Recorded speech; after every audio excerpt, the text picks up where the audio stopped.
Chers messieurs internautes Yabasangwa Congo, bonjour une fois de plus. Je me félicite des résultats mi-parcours de l'état de siège. C'est la parole de son excellence Félix Tshisekedi Tshilombo en direct de Goma. C'est de cette raison-là que ce matin nous sommes là ensemble avec vous pour Nakotali Sabino d'information en direct. Les deux grandes décisions prises par le président de la République en direct de Goma, nous voulons partager avec vous ce matin. Merci. Na bande konyoso ba soutenaka biso na nzela ba conseil na nzela ba remarque pour être communication et kende toujours na perfection wana tozomona le roi Mabi, Jacqueline Lungu, Prudence Mbombo, Mama Angèle Mpumbu, Sandra Cash, hein? Mama Sandra Cash nazomona ba commentaire ba nini, merci beaucoup vraiment ba conseil nabino, Mama Élysée, la femme légitime du président roi Mabi. Pourquoi pas président Chikitu Mushashino, club Nyonso, Bandeko Nyonso, va soutenir Mwana Mboka, Trésor Lumbu, merci. Nanzela ba remarque nabino, je crois, bazomona keto yoka kabino, ba conseil bopé ça pour perfectionner koloba. Merci beaucoup.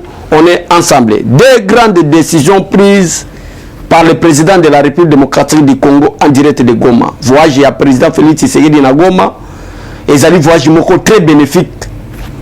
Particulièrement pour les habitants, il y a Est et il y a République démocratique du Congo et d'une manière générale pour tous les Congolais à cause de l'unité.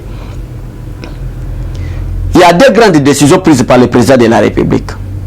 Il y a deux grandes décisions prises par le président de la République en direct à Goma. Na lingina talisa ba détracteur. Bato batala na posa IDPC panzana. Bato yu epesa bango N. Ndenge nini président Félix Tshisekedi azwa pouvoir parce que na maloba na bango ezalaki ete se muluba ne peut pas prendre le pouvoir et kayaki ba polémique. Alors na lina taisa ba détracteur bato yo balingi ba kende l'opposition lokola clan ya Martin Fayulu lokola clan ya bato nyoso me bazana union sacrée parce que lobi na 2023 toko kabwana et yebani bokotiki la président de la République tente pour postuler yebani nango. Mais soutenons toujours main de la main. C'est ça même la démocratie. Cause à la candidature rebellée. C'est ça même la démocratie. Nous n'imposons pas que Félix Tshisekedi Azala Moko. Mais le conseil que je voulais vous donner, imitez Etienne Tshisekedi. Parce que Boza Bata Liboso Bosa l'opposition. Et Zalina Bato Babanda opposition Liboso Nabino. Et on ne peut pas parler de l'opposition en République démocratique du Congo sans citer le nom d'Etienne Tshisekedi Wamulumba, sans citer le nom des grands partis politiques IDPS. Seul parti est en opposition pendant 37 ans d'élite, c'est IDPS. 37 ans n'a qu'à opposition.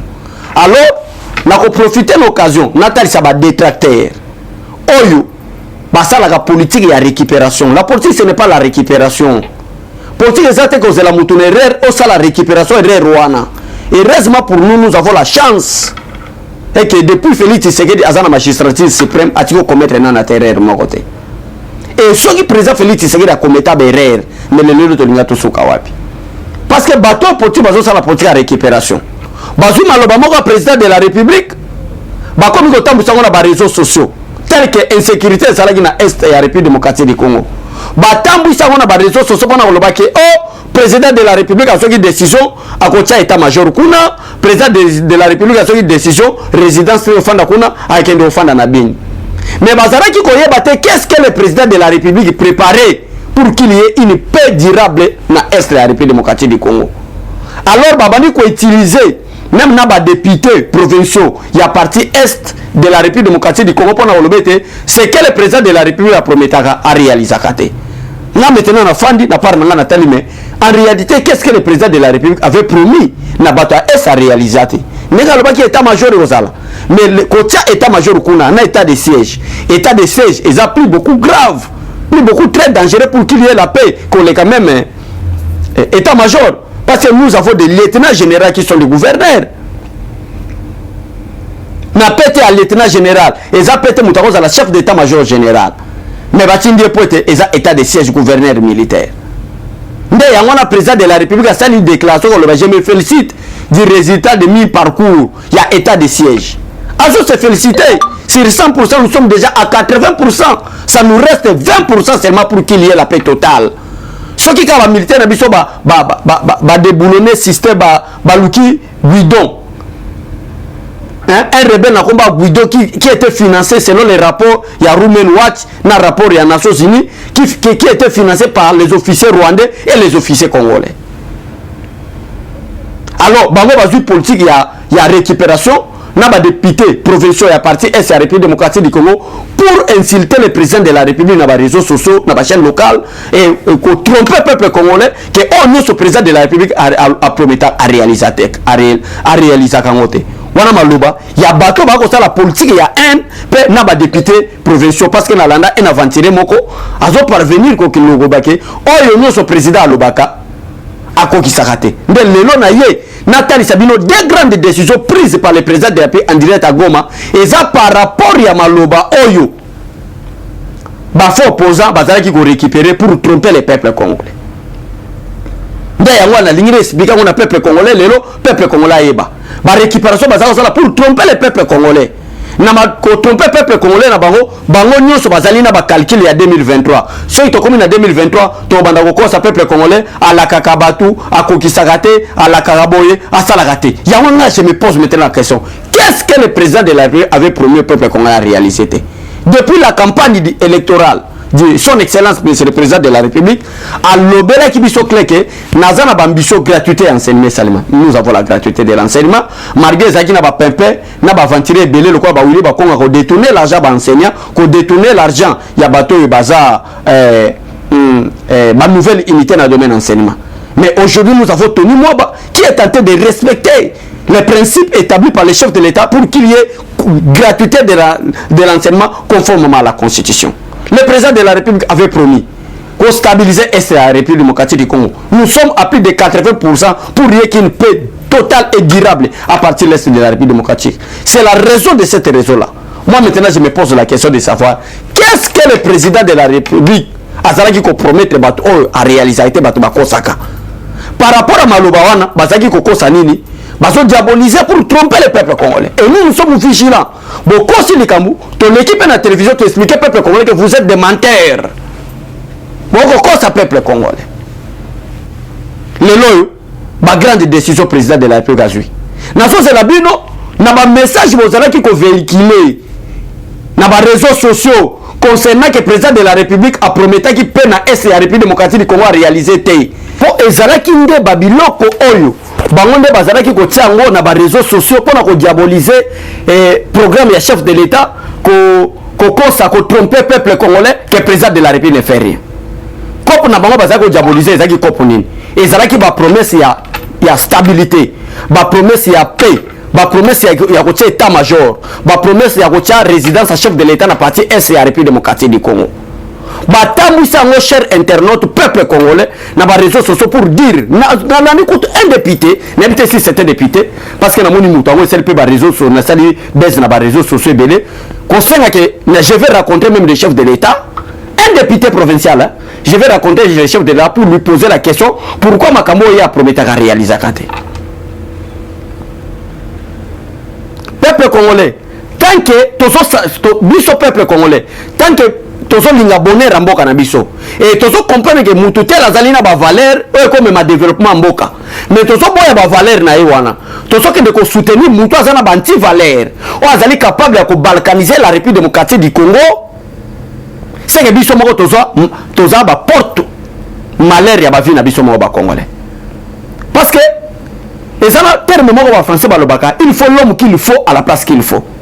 Mais le problème pour nous les Congolais, la majorité des Congolais qui ne comprennent pas, l'homme qu'il ne faut pas à la place qu'il faut. Ce n'est pas bien. Si le Congo aujourd'hui est à genoux, c'est grâce il y a anti-valeur tout tient à la tête, il y a des institutions. Mais comment est-ce que Dieu a exaucé nos prières? Dieu nous a côté. Nous avons battu là-bas, maman. Oh, bazar qui est incapable de retenir sa banne. Alors, l'homme qui peut le faire mieux, c'est le président Félix Tshisekedi. Beaucoup qu'on soit la diabolisation, beaucoup qu'on loba. Maintenant, bon m'appelle à les réseaux sociaux, place Mokinda ko loba makamamabe. Bon témoigner pour le peuple congolais que Félix Tshisekedi est réellement à Goma. Et na kati ya Goma, président de la République a pris grande décision. Grande décision, il y a liboso parmi ces deux grandes décisions, la première décision au président de la République a vu ezali ete azokita na Ituri na Beni. Si on a zela yo muto zalaki koloba ke président de la République a prometté azo réaliser te. Lelo lundi soit lobby mardi. Bokomo na président de la République na Beni. O ezalaki centre ya ko boma peuple congolais, ya ko massacrer peuple congolais, ya ko violer ba maman na biso, ya ko boma ba papa na biso. Président de la République s'est décidé ya ko kitati na Beni soki lelo te lobby.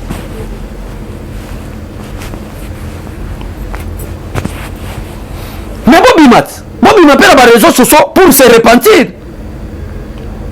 Pour se repentir. Dès la semaine prochaine, je serai à Beni et Ituri pour palper du doigt la situation sécuritaire est causée avec la population de ces coins. Pour rassurer que l'État congolais ne vous abandonnera jamais. Ça, c'est la parole du président de la République. Nazo Kitana Beni. Naïmoko en tant que garant de la nation. Décision na zui par rapport à la promesse na pesa du peuple congolais. Nazo Kitana Beni, Nazo Kitana Ituri. Pona nini na palper du doigt. Situation sécuritaire.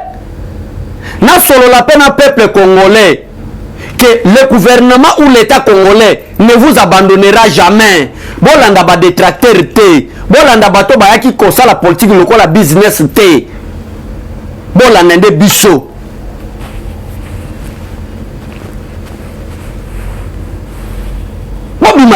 Bobby m'appelle à TV. Nani yango makambo soki nazolo bana kokosa. Nani yango akotali salanga propos ata moko Etienne Tshisekedi tango aza en opposition ou soit Félix Tshisekedi tango aza en opposition azalaki ko attaquer ngo batu ya gouvernement avec la haine. Jamais ezalité. Ezalité. Bossa l'opposition en ndenge malam. Pourquoi le président de la République a dit qu'il faut rassurer le peuple congolais, que l'État congolais a abandonné Binoté? Parce que les cas qui n'ont pas de politiciens opportunistes belés, il faut diaboliser les chefs de l'État dans la partie Est de la République démocratique du Congo. Le président qui est à Beni, même Joseph Kabila a plus de 18 ans. Atikala ko kita Beni te ezaki centre massacre za ko na Goma. Mais fatia que plus loin si na Ituri, na Beni, là où il y a l'insécurité grave, à se féliciter déjà. Pour les résultats sont déjà palpables. Peu qu'on y a peuple iturien, peuple Goma tracé, peuple à Beni, qu'on y a expliqué bango que l'État congolais a abandonné Binoté.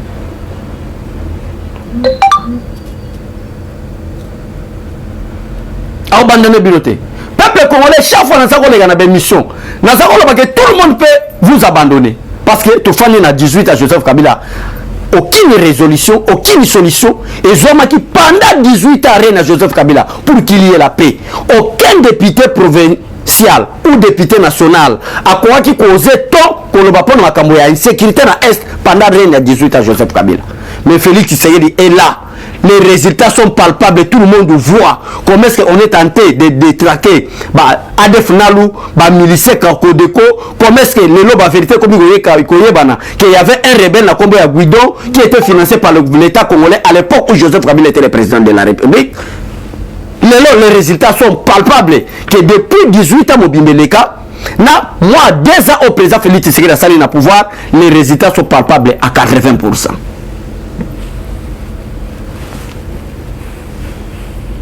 Les résultats sont palpables à 80%.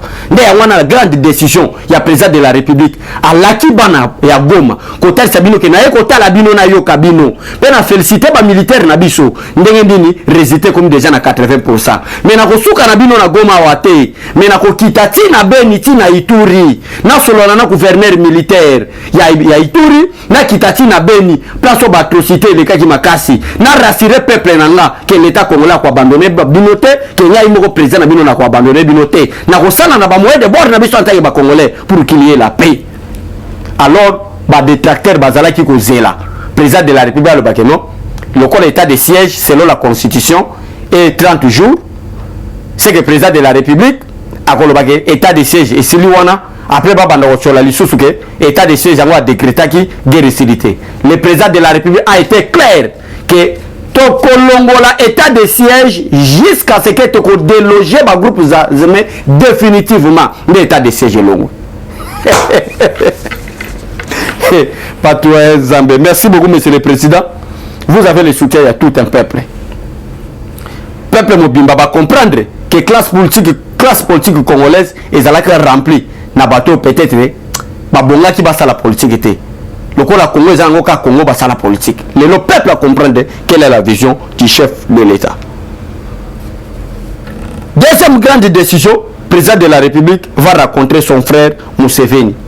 Raconte il y a président Félix de Museveni et allés par rapport à Nini d'abord à la frontière ougando-congolaise de Kassinji, donc frontière au Ekaboli, la République démocratique du Congo na Kassinji, déplace président de la République, son excellence Félix Antoine Tshisekedi Tshilombo va rencontrer son homologue Yoweri Kaguta Museveni dans le cadre du projet de la route devant relier Kampala et Goma.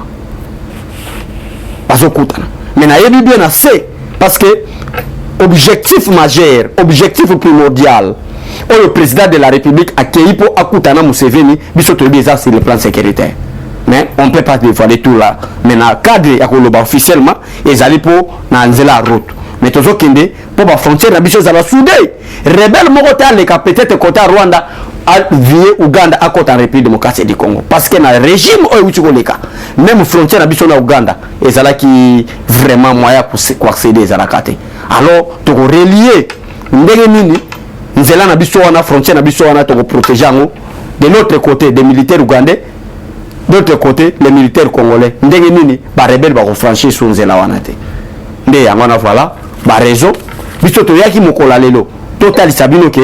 sont des grandes décisions que le président de la République a suivies. Maintenant, c'est que nous voulons, nous que bateau les kakana médias, bateau misala na bango esa ko leka na ba réseaux sociaux, pour attaquer le président de la République. Parce que Mikolo, diabolisation, le peuple congolais, va comme attaquer le président de la République, a promis qui est chambre froide pour les pêcheurs, il y a un sélecuna. Pas peuple congolais. Mais dans ce cas, le président promet moi chambre froide. Mais il y a des chambres froides. Babylone, le déjà, ils ont ya. Et ça par rapport, non, il y a erreur du président de la République, promet César réalisé. Et ça par rapport, il y a contrat qui est dans le sala. Ba grande chambre froide et quoi y a bâti la bino ba pêcher en Séléwana. Mais tala nenye ba politicien ba komi ko diaboliser bino que a promis à réalisateur. Peuple congolais font la mise. Félix Tshisekedi c'est notre Josué. Bon banda obenye notre Josué.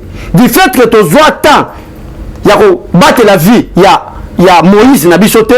Moïse il y a quoi ça biso na terre promise. Je crois bien que peuple congolais doit comprendre que je parle bien de Tshisekedi wa Mulumba, mais c'est par la volonté de Dieu. Et aujourd'hui, nous comprenons que la mort de Tshisekedi était prophétie.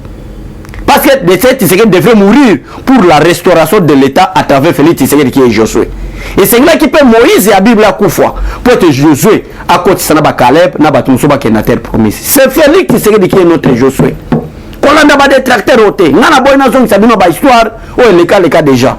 Tout Congolais a une histoire. Depuis que bandit 90 à l'État IDPS, tu as une série 90, il y a la conférence nationale souveraine. Tu as 97, il y a départ, il y a Laurent Désiré Kabila entre Afdel. Congolais, nous avons un souci à Mbokanaï. Ayebinde ni makamozala ki koleka. Ayebinde ni makamozala tambola. Ayebinde ni via ba politicien depuis na quelques vies à serviteur de Dieu. Surtout et qu'on révèle mini na conférence nationale souveraine. Alors nous avons bolingonaï atteindre le biso président Félix Tshisekedi. Vous savez pourquoi Félix Tshisekedi est beaucoup plus combattu? Parce que la classe politique congolaise est remplie des indisciplinés, des personnes au Babengama au la politique. C'est par chance, parce que nous sommes une république démocratique du Congo, ne pas commencer la politique. Mais politique, ça là, non par rapport à quoi sur le peuple congolais. Bazali n'a pas objectif, il y a l'ITT. Bazali n'a pas dénominateur commun, il y a l'IT n'a pas noté. Bako Bundaka n'a pas tous en opposition. Mais vous luttez pour quelle cause? Attirer attention au peuple congolais. Cause à la femme, il y a Moutou, n'a pas parti politique. Biso bao ya IDPS tozana biso chance parce que na IDPS quand tout le monde a sali erreur ba ko attaquer na IDPS ben touchable ba sala gâté.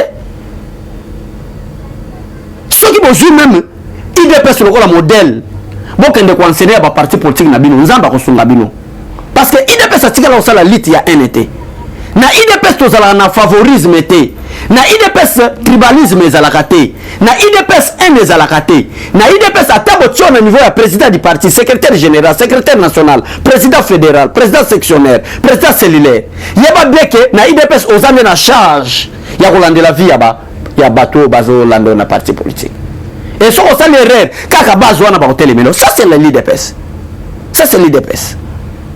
Ce qui peut bozui modèle wana botia ngona ba parti politique na bino bozui un na jalousie botia à côté bolobi quel est notre modèle, c'est l'IDPS 37 ans de lutte tolanda modèle peuple congolais tozalana une meilleure opposition na République démocratique du Congo na majorité malam bon zamba songa biso toko makala na auto benga bongo identification na recensement to ba qui est le vrai problème loi ya Noël Tiani nde eza délivrance pour la République démocratique du Congo dingo lingate avina c'est une délivrance, c'est une délivrance plutôt là il a lingité to suka kaka na ba ministère de souveraineté to suka kaka na ba institution ya République démocratique du Congo pour na relobete essayer de père et de mère non to kende tina ba parti politique tu ne peux pas être un étranger venu faire la politique au Congo parce que objectif à parti politique nous et ezalaka été conquérir le pouvoir mais vous êtes un étranger pourquoi vous faites la politique au Congo? N'est-ce pas pour devenir le président de la République? Alors pour élargir la loi du docteur Noël Tiani et Seigneli même ba leader ya ba parti politique moko ya ba constitution ya ba condition et Seigneli ba pesa ba parti politique le bité ba leader ya ba parti politique Seigneli pe bazala ba congolais de père et de mère parce que nous connaissons l'histoire de notre pays.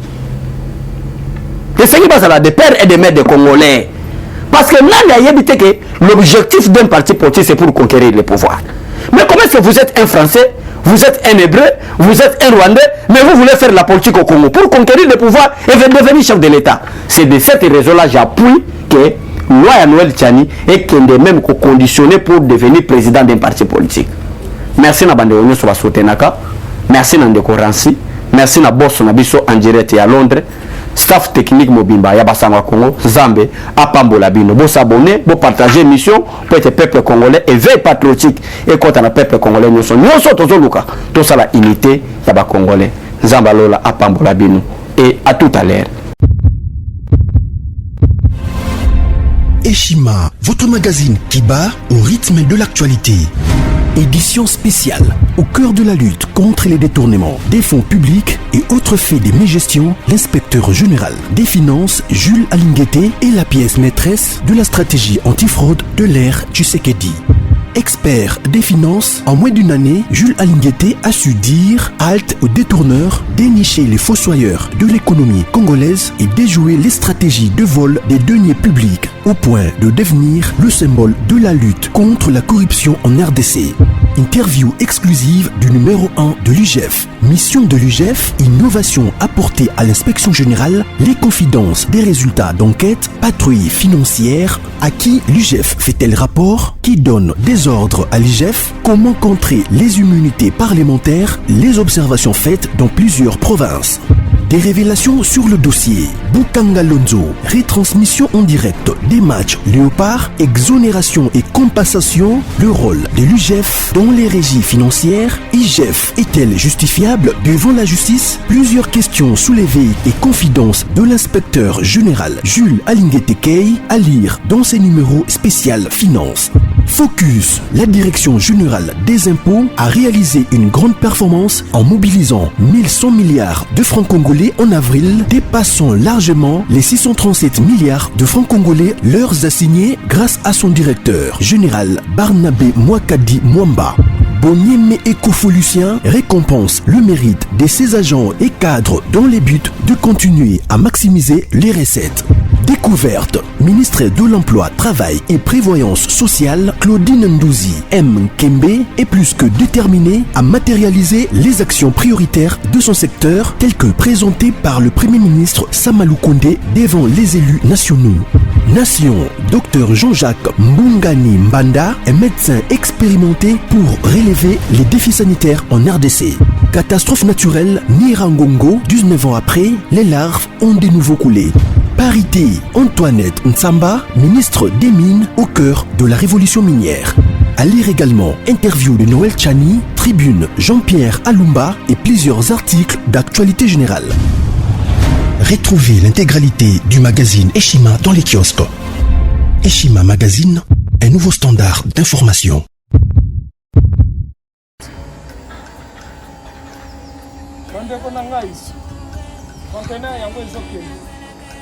Le 26 mai, les conteneurs. Conteneur chaque mois. Donc, next ekozala le 26 mai. Olingo tinda velo. Mutuka, lise so tangi. Biloko tout pour mema cannabis. Benga biso comme ça toya so mema biloko to tinda la Congo.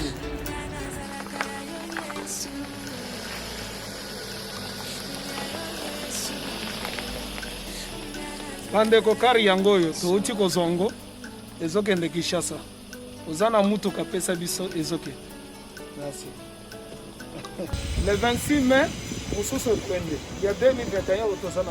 Donc, Tosala chaque mois. Vous avez besoin d'un carton, benga biso. Biso amunene yango. Moyenne yango. Bon moyenne. Yango. Là, carton la biso amuke.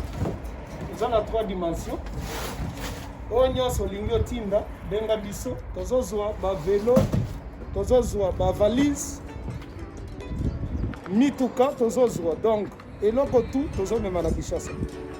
Merci beaucoup. Mutuka, vélo, salon, biloko andako, biloko tout tozomema. Donc, vous hésitez que vous benga biso, tozala na pona.